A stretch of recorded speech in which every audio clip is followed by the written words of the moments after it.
공기 중에 수분까지 모두 얼려버린 차가운 겨울, 메마른 공기처럼 바싹 말라버린 입술을 지키기 위한 필수품, 바로 립밤이지요. 오늘의 두 번째 수상한 소문, 입술을 촉촉하게 지켜주는 립밤에 대한 소문입니다. 네, 요즘 필수 남녀노소, 아이템인데요. 국적 불문, 거칠어진 입술을 되살리는 간편한 방법. 아우, 건조해 할 때 촉촉해지려고 많이 발라요. 안 갈라지잖아요, 입술이. 립밤을 꾸준히 바르면 효과가 있는 것 같아요. 특히 찬바람이 부는 계절이면은 주머니 속에 하나씩 필수품으로 가지고 다니지요.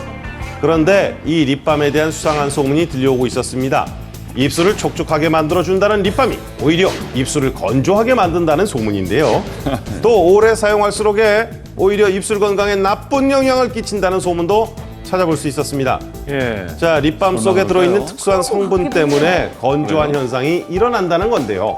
안 바르면 이제 립밤의 더 주요 심해지거든요. 성분은 그 오일과 왁스라는 성분인데요. 피부에 존재하는 수분의 증발을 효과적으로 막아주는, 결과적으로 트는 것을 또 막아주는 그런 그 피부 보호제로서의 역할도 함께 하고 있습니다. 예. 입술을 보호하는 립밤, 그 주요 성분으로는 왁스와 각종 오일, 그리고 우리가 바셀린 등으로 알고 있는 페트롤리움 젤리가 사용되고 있는데요.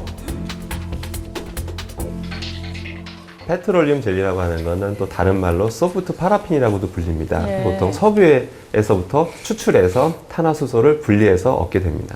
립밤에도 사용되지만요, 각종 바르는 약이나 화장품 등에 사용되는 페트롤리움 젤리. 그런데 이 페트롤리움 젤리 때문에 건조한 증상이 일어난다고 하는데, 그래서 또 준비했죠. 페트롤리움 젤리와 건조함의 관계를 확인하기 위한 실험. 먼저 립밤을 바르기 전 입술의 수분을 측정하고 페트롤리움 젤리 성분이 들어간 립밤과 왁스 성분으로 만들어진 립밤을 각각 발랐습니다. 그리고 약 20분의 시간이 흐른 뒤 다시 수분을 측정했는데, 왁스 성분으로 만들어진 립밤은 수분의 변화가 거의 없는 것으로 확인됐습니다. 그리고 페트롤리움 젤리로 만들어진 립밤의 수분 측정 결과 궁금하네요. 바르기 전이 33, 예. 후 35로 역시 별다른 차이 없었어요. 똑같네요. 네. 입술은 얼굴 중에서 유일하게 피지샘도 없고 땀샘도 없기 때문에 인위적으로 그 보습막을 만들어줘서 기존의 수분이 날아가지 않도록 보호해주는 역할이 더 크다고 보시면 돼요. 건조를 유발하지 네, 않는군요. 입술의 수분을 보호해주는 립밤의 역할, 왁스도 오일도 페트롤리움 젤리도 수분을 공급해주지는 않는다고 합니다.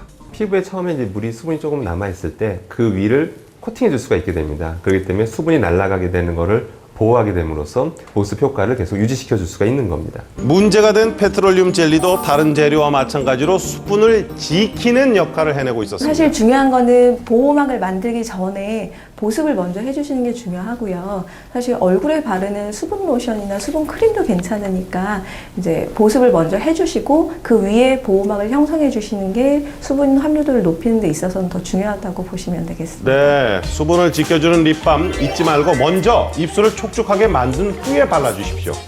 그러면 효과가 좋답니다.